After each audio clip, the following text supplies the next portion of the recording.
So the biggest thing that I have learned is to not trust yourself.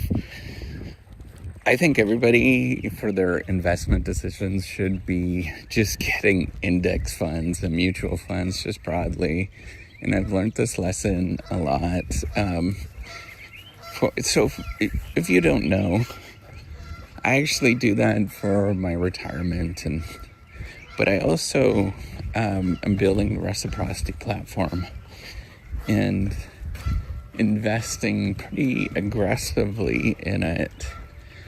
And one of the things that is challenging when you do stuff where you are, when you build things on your own, or you sort of follow and listen to the popular business press, is that you get suckered into thinking that you could do things on your own, and you get suckered into believing how to actually do things as a sort of single way.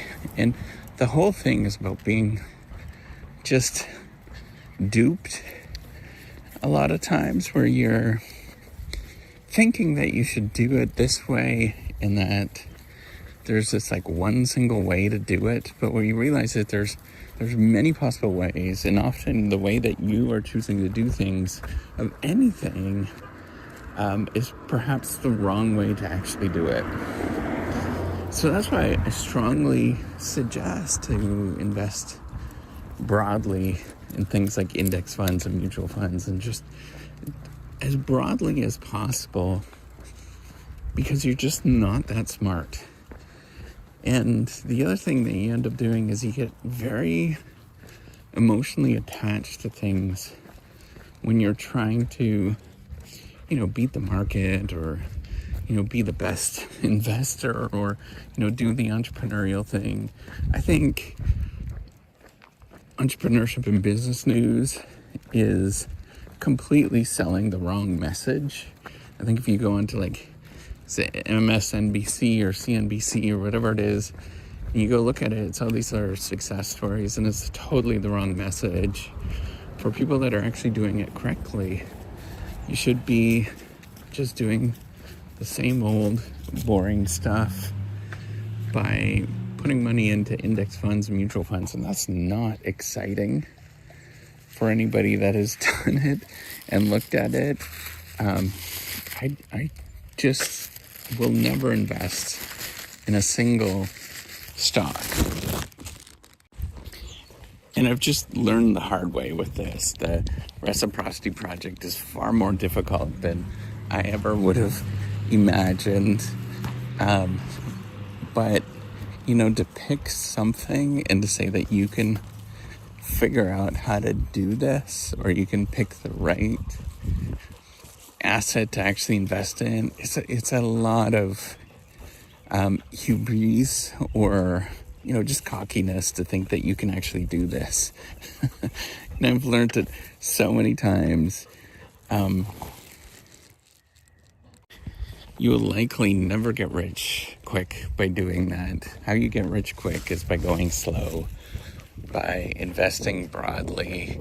The other thing that you're going to inevitably, you're not going to have be able to create a conversation about your investment guru skills, because you're not investing in a single stock, and I will never do that,